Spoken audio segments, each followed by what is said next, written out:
नमस्कार, आप देख रहे हैं सबसे बड़ा मुद्दा। मैं हूं आपके साथ राहुल राजपूत। यूपी विधानसभा में अनुपूरक बजट पर चर्चा हुई। विपक्ष ने इस चर्चा में सरकार को घेरने की पूरी कोशिश की। सवाल उठाए कि इस बजट की जरूरत क्या है। महंगाई, बेरोजगारी और वैक्सीन जैसे मुद्दों पर भी आरोप विपक्ष ने लगाए।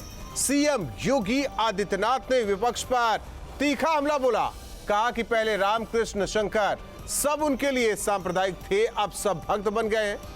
सीएम योगी के पलटवार के सामने विपक्ष बेदम नजर आया। चर्चा इसी मुद्दे पर, उससे पहले एक रिपोर्ट।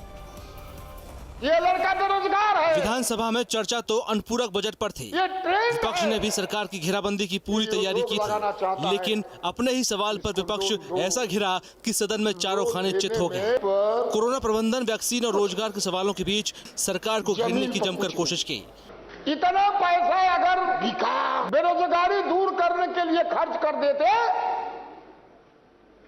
तो हमारे नौजवान इतना बेकार नहीं रहते जो 45 बरस के अंदर इतनी बड़ी कभी बेरोजगारी नहीं आई। पिछले 4 वर्ष में रोजगार की चाहत में घूम रहे, दर-दर भटक रहे नौजवान को अगर कुछ मिला है तो केवल और केवल पुलिस की लाठियां मिली।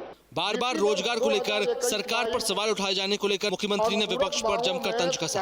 विद्युत विभाग भी है, जल शक्ति विभाग है, अन्य सभी विभागों का अगर आप देखेंगे तो अन्य सभी नियुक्तियों को लेकर के 4.5 लाख पंक्ति है। 4.5 लाख लोगों से कम की नौकरी नहीं मिली है और नौकरी की प्रक्रिया निरंतर आगे चले, सरकारी नौकरी है। सीएम योगी ने इस सवाल पर समाजवादी पार्टी और कांग्रेस नेता पर करारा प्रहार किया। चर्चा करने एक होड़ लगी थी उस दुर्दांत माफिया को अपने पक्ष में करने के लिए, अभी भी लगेगी। चुनाव आ रहे हैं लेकिन सिनेरियो बदला है।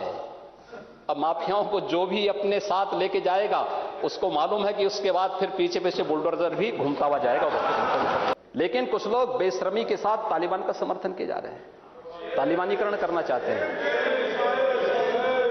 ये सभी के चेहरे एक्सपोज किए जाने चाहिए समाज के सामने। सीएम योगी ने आंकड़ों के साथ विपक्ष के एक आरोपों का जवाब दिया। बताया कि यूपी कोरोना प्रबंधन में नंबर 1 कैसे है। अब तक 7 करोड़ टेस्ट उत्तर प्रदेश के अंदर पूरे हो चुके होंगे। 6 करोड़ से अधिक लोगों को वैक्सीन दिया जा चुका है। फ्री वैक्सीन, सबको वैक्सीन, फ्री वैक्सीन आदरणीय प्रधानमंत्री जी ने सबको दिया है। इस दौरान मुख्यमंत्री ने बुधवार को सदन में राम के नाम पर मचे संग्राम को लेकर भी विपक्ष पर कटाक्ष किया। अयोध्या की तरफ लोग झांकते नहीं थे, आज तो हर व्यक्ति कह रहा है कि राम तो हमारे भी हैं। मुख्यमंत्री ने इस दौरान कई बड़ी घोषणाएं भी की। कर्मचारियों का महंगाई भत्ता, 1 करोड़ युवाओं को स्मार्टफोन देने, 3 प्रतियोगी परीक्षाओं के लिए युवाओं को भत्ता देने के साथ साथ माफिया से जब्त जमीन पर गरीबों के लिए आशियाना बनाने का भी ऐलान किया है। तो उसमें बिजली, न्यूज़ स्टेट, बिना भेदभाव की बिजली। और सबसे बड़ा मुद्दा में सबसे बड़ा सवाल, चुनाव देख विपक्ष ने बदला राजनीति का धर्म। क्या विपक्ष के लिए यह जरूरी हो गया है कि अब वो अपने राजनीति का धर्म बदले? आंकड़ों की लड़ाई में किसका नंबर आएगा? नंबर यानी कि सरकार बनाने को लेकर सीएम योगी के वार से विपक्ष बेदम, क्योंकि हर सवाल का जवाब मिला। आज विधानसभा में महासमर में विपक्ष मुद्दा विहीन हो गया है। ये कहा जा रहा है योगी मॉडल का किससे मुकाबला? ये हम सवाल अपने मेहमानों से पूछेंगे। और हमारे साथ मेहमान जुड़े हैं कीर्तिनिधि पांडे जी, समाजवादी पार्टी के प्रवक्ता, अभिषेक जी प्रवक्ता कांग्रेस, और संजय चौधरी जी बीजेपी के प्रवक्ता। साथ ही साथ हमारे साथ वरिष्ठ पत्रकार उमाकांत लाखेड़ा जी जुड़ेंगे। और सबसे पहले रुख करते हैं संजय जी आपका। आज सारे सवालों का जवाब मिल गया क्योंकि आपके बड़े नेता ने सवाल कई किए जिसका जवाब सीएम ने दे दिया और यह बता दिया कि किस तरीके से पारदर्शिता के साथ सरकार एकदम काम पर लगी हुई है। देखिए, उत्तर प्रदेश का जो बजट है वो पिछली बार जब समाजवादी पार्टी की सरकार थी उससे जस्ट डबल हो गया है। और आज अनुपूरक बजट आने के बाद उत्तर प्रदेश का साइज, जो बजट साइज है, वो पूरे देश में नंबर 2 पर पहुंच गया है। तो अर्थव्यवस्था के क्षेत्र में जो छलांग उत्तर प्रदेश ने लगाई है इन 4.5 सालों में, वो अपने आप में बहुत उल्लेखनीय है। कोरोना की महामारी के बाद सारे देशों की अर्थव्यवस्था में जो रुकावट आई थी, उत्तर प्रदेश उसको तेजी से पार करता हुआ आगे बढ़ रहा है। लोगों की समस्याओं के समाधान के लिए अनुपूरक बजट की आवश्यकता थी, तो लगभग 7,301.50 करोड़ का ये अनुपूरक बजट आया है। इससे न केवल युवाओं को बहुत अधिक फायदा मिलने वाला है। सवाल अनुपूरक बजट पर नहीं था, चर्चा तो उसी पर होनी थी, लेकिन विपक्ष के कई सवाल थे जिसका जवाब सीएम ने दिया। हमें लगता है कि अब विपक्ष को और सवालों की लिस्ट तैयार करनी होगी, क्योंकि हर एक सवाल का जवाब तो सीएम ने दे दिया। देखिए, विपक्ष तो उत्तर प्रदेश में आप देखिए ना कि उत्तर प्रदेश में जब इतनी बड़ी आपदा जिससे पूरी दुनिया जूझ रही थी, तो केवल योगी आदित्यनाथ थे जो लोगों के बीच में जा रहे थे, अस्पतालों में पहुंच रहे थे, कोरोना वार्ड में जा रहे थे। उत्तर प्रदेश का एक भी विपक्ष का नेता ऐसे समय पर आइसोलेशन के अलावा फील्ड में नजर नहीं आ रहा। तो जनता के बीच जाकर जनता की समस्या का समाधान फील्ड पर करना, ग्राउंड जीरो पर पहुंचना, उत्तर प्रदेश में समाधान के साथ अपराधियों पर नियंत्रण करना, भ्रष्टाचार को समाप्त करना, विकास की रफ्तार को बढ़ाना, इसमें योगी आदित्यनाथ जी ने लेकिन अभी भी इत्तेफाक विपक्ष नहीं रखता। कीर्तिनिधि जी, जिन जिन सवालों का जवाब आप लोग चाहते थे वो तो मिल गया, अभी भी कोई सवाल है या फिर इसे कहेंगे ये तो आंकड़ेबाजी है?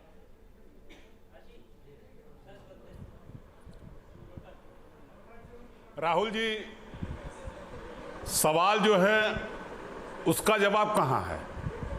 मैं तो आपसे जानना चाहता हूं कि आपने इस बात का सर्टिफिकेट तो पहले जारी कर दिया कि मुख्यमंत्री के जवाब से विपक्ष चित्त हो गया, विपक्ष पस्त हो गया, लेकिन सवाल है कि जब उत्तर प्रदेश की सरकार में 69,000 शिक्षकों की भर्ती हुई जिसमें पिछड़ों का शेड्यूल कास्ट का आरक्षण नहीं मिला, तो ये सवाल तो आज भी घूम रहा है।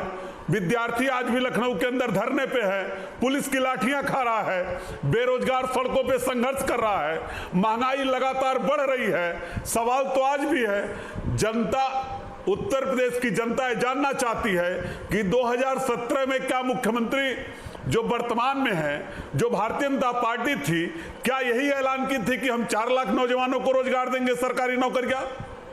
उसने अपने संकल्प पत्र में कहा था कि हर साल 7 लाख नौजवानों को रोजगार देंगे और 5 साल में 35 लाख नौजवानों को रोजगार देना चाहिए था।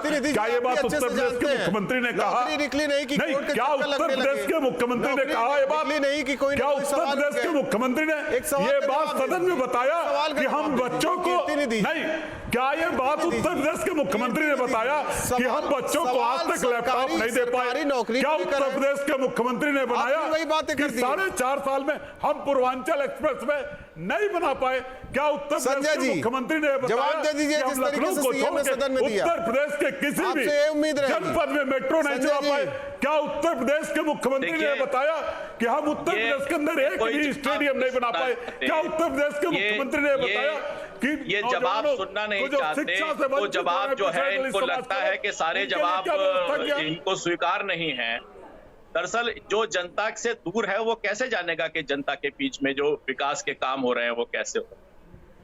मैंने कहा ना कि जो राजनीतिक दल केवल किसी कमरे में बैठकर ट्वीट खेलता हो, उसको जनता के सराकोर कैसे पता होगा?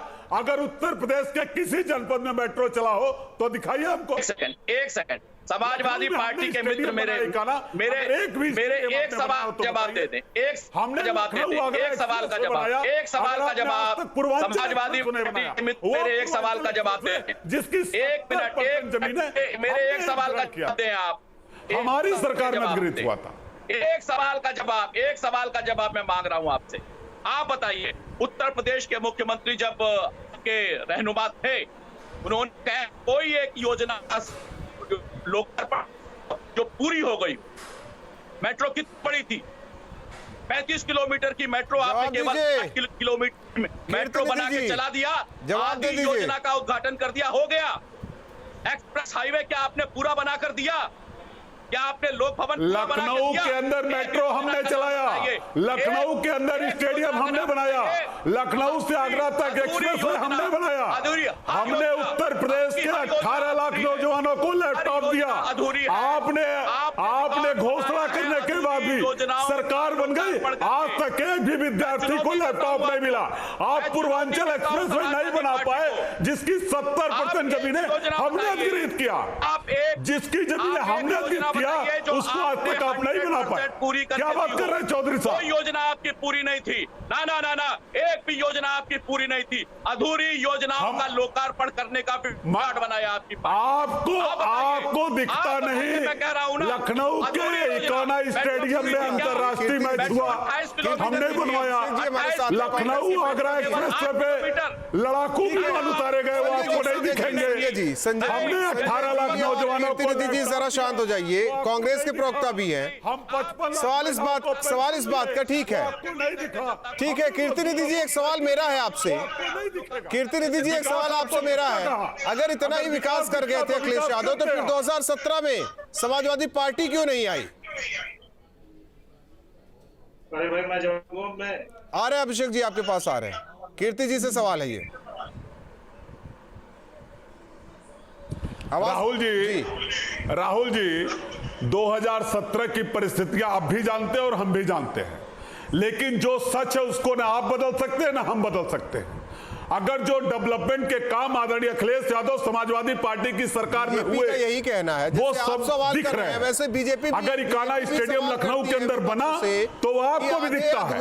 एक्सप्रेस वे बना, जल्दबाजी में उद्घाटन क्यों और किया? जो एक्सप्रेस वे हमने बनाया उसमें लड़ाकू विमान हमने उतार के दिखाया पड़े हुए हैं। अभिषेक राज जी, लेकिन कहीं न कहीं हम और हमारे कार्यकर्ता और नेता, देखिए आरोप लगाना अलग है, सवाल उठाना अलग है। जो वाकई जमीन पर काम हुआ है, अगर उसे लेकर सवाल पूछा जाता है, जवाब मिलता है, तो फिर विपक्ष क्यों तिलमिला रहा है? मुसलमान के नाम पे क्यों फिर आ गए हिंदू मुस्लिम पर?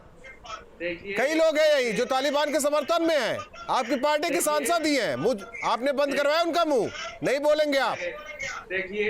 देखिए ऐसा है, जहां तक तालिबान की बात, देखिए राहुल जी आप बड़े एंकर हैं। अगर कोई तालिबान का कोई बड़ा छोटा नहीं है, कोई बड़ा छोटा नहीं है। तालिबान जो जायज है प्रदेश के लिए, जो जायज है देश के लिए, उसके लिए सवाल है। अभिषेक जी बोलिए आप। भारत की अभिषेक जी बोलिए। आज केंद्र की भारत सरकार की जिम्मेदारी है, जो लाखों आप लोगों की जिम्मेदारी नहीं है अफगानिस्तान के अंदर खर्च किया। आज क्यों खामोश है भारत? आप लोगों की जिम्मेदारी नहीं है, सांसद आपके हैं, जिम्मेदारी अब सरकार निभाए। हम तो जानना चाहते हैं भारतीय जनता पार्टी और केंद्र की सरकार से। अभिषेक जी बोलिए। देखिए ऐसा है कि आज जिस तरीके से सदन में मुख्यमंत्री जी ने भाषण दिया और 4:30 बजे जब खत्म हो गए तब उनको याद आया कि 3,000 करोड़ रुपए दे दिया जाता है, युवाओं को रोजगार मुहैया कराया जाए, बड़ी बड़ी बातें करते थे। आप 40-40 लाख नौकरियां देने की बातें करते थे। स्थिति बद से बदतर हुई। मुख्यमंत्री ने तालिबान का जिक्र किया। सही बात है, जो लोग तालिबान का समर्थन करते हैं उनके लिए किसी भी तरीके की सहानुभूति नहीं होनी चाहिए और वो देश हित में बात नहीं कर रहे हैं, उनके ऊपर कार्रवाई की जानी चाहिए। मगर मुख्यमंत्री जी को यह भी बताना चाहिए था उत्तर प्रदेश में जो स्थिति है, उनको उत्तर प्रदेश की भी स्थिति देखनी चाहिए। जिस तरीके से बहन बेटियों की असमत लूटी जा रही है, जिस तरीके से महिला असुरक्षित है उत्तर प्रदेश में, मुख्यमंत्री जी इसके ऊपर भी 4 बात कह देते। मुख्यमंत्री जी ने कहा कि आरक्षण हुआ गाँव में और तमाम चीजें गिनाई। मुख्यमंत्री जी को यह भी बात करनी चाहिए थी जिस तरीके से भारतीय जनता पार्टी के उन गुंडों ने लखीमपुर खीरी में बहन के साथ कार्रवाई हुई ना, उसमें व्यवहार किया, कार्रवाई हो रही है, बाद में हुई, मगर गुंडों के कार्रवाई हो रही है। किस तरीके की चीजें करी गई। तो आप क्या चाहते थे? आरक्षण की बात करते हैं, आप क्या चाहते थे? ऑन द स्पॉट फैसला हो जाता है, सब होता है। संविधान के हिसाब से देश चलता है, कांग्रेस के हिसाब से नहीं चलेगा। और कोई सवाल है तो वो पूछ लीजिए, संजय जी जवाब दे देंगे। राहुल जी आप तो सरकार की वकालत कर रहे हैं, सरकार की आप तो सरकार की वकालत कर रहे हैं। हाथरस की घटना में किस तरीके से सरकार आरोपियों को बचा रही थी, ये बात सबको सर्वविदित है। कानून व्यवस्था का मुद्दा है, किस तरीके से सरकार कानून व्यवस्था का मुद्दा है। आपकी भी सरकार रही हो तो दूध की धुली नहीं है, कांग्रेस की जहां सरकार है वहां भी दूध की धुली नहीं है। देखिए जो संकीर्ण मानसिकता के लोग हैं उनसे पुलिस निपट रही है। और बीच चर्चा में हमारे साथ वरिष्ठ पत्रकार उमाकांत लखेड़ा जी भी जुड़े हैं। उमाकांत जी, जिस तरीके से आज सदन में यूपी विधानसभा के अंदर विपक्ष का सवाल रहा, सीएम ने हर एक सवाल का जवाब दिया। हालांकि विपक्ष के अभी भी कई सवाल हैं। सवाल इस बात का कि एक स्वस्थ लोकतंत्र में पक्ष और विपक्ष दोनों की भूमिका अहम होती है। सवाल इस बात का, जिन मुद्दों को लेकर सड़क पर उतरने की कोशिश की जानी चाहिए उन मुद्दों को गिनाया जा रहा है सदन में, गिनाया भी जाना चाहिए। सवाल इस बात का, अनुपूरक बजट पर चर्चा होनी थी लेकिन चर्चा और चीजों पर होने लगी। सवाल इस बात को लेकर है कि क्या टीवी या न्यूज़पेपर में हेडलाइन बनना ही विपक्षी नेताओं को आता है, या वाकई अब वक्त है कि जिन मुद्दों के साथ वो आना चाहता है खुल के सामने आए? ये बिल्कुल सवाल आपका बहुत जायज है कि देखिए, बजट, अनुपूरक बजट पर चर्चा होनी चाहिए थी कि किस मद में समाज कल्याण में, सड़कों के लिए, पानी के लिए, बिजली के लिए, बच्चों की शिक्षा के लिए, स्वास्थ्य के लिए, उस पर मुझे लग रहा है कि सवाल जवाब होने चाहिए थे बजट में। जो सरकार ने प्रोविजन किए हैं, इतना बड़ा प्रदेश है, इतनी बड़ी समस्या है, समस्याग्रस्त प्रदेश है, तो अच्छा होता कि सरकार को घेरा जाता उन मुद्दों पर, जिन मुद्दों पर बजट अनुपूरक मांगों को सरकार ने रखा है और उसे पास कराया है, पेश किया है।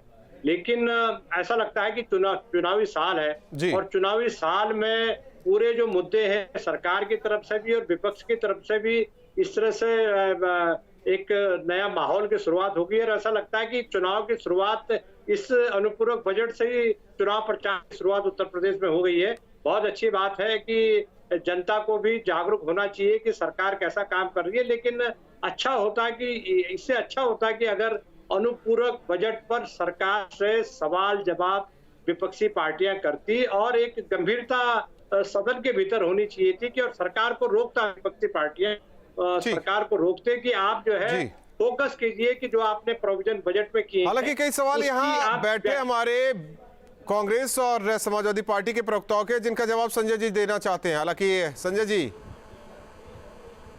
देखिए, मैं बहुत गंभीरता से इस बात को कहना चाहूंगा कि सवाल आने के लिए जरूरी है कि लीडरशिप को हाउस में, आप देखिए समाजवादी पार्टी के जो नेता हैं वो विधानसभा चुनाव हारने के बाद उत्तर प्रदेश छोड़कर लोकसभा के मेंबर हो जाते हैं।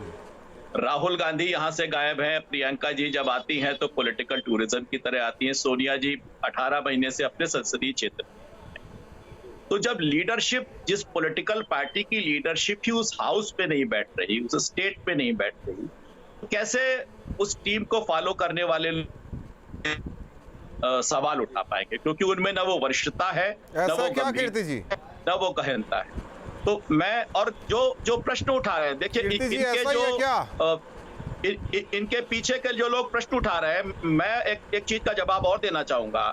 अभी पार्लियामेंट्री की संजय चौधरी जी जो सवाल खड़ा कर रहे हैं, इनको ये नहीं पता है कि उत्तर प्रदेश के अंदर लगातार समाजवादी पार्टी सड़कों पे संघर्ष कर रही है, किसानों के सवाल पे गांव में पदयात्रा से लेकर के संघर्ष करने का काम की, साइकिल यात्रा के माध्यम से लगातार सरकार के जो कमजोरियां रही है, सरकार के जो लूट पोल रहे हैं, जो भ्रष्टाचार रहे हैं, जो गुंडागर्दी है, उसको हम जनता के बीच में बताने का काम कर रहे हैं। हमारे नेता लगातार जनता के बीच में हमारे साथ सबसे बड़ा मुद्दा में जुड़ने के लिए। हालांकि जिस तरीके से आज बजट पर चर्चा होनी चाहिए थी, एक स्वस्थ चर्चा होनी चाहिए थी, हालांकि अब चुनावी साल है, धीरे धीरे उत्तर प्रदेश विधानसभा चुनाव के लिए आगे बढ़ रहा है। ऐसे में चाहे सदन हो या सड़क, अब ऐसा ही संग्राम उत्तर प्रदेश में भविष्य में देखने को मिलता रहेगा। इसी के साथ सबसे बड़ा मुद्दा में आज के लिए बस इतना ही। रुकते हैं कुछ पलों के लिए।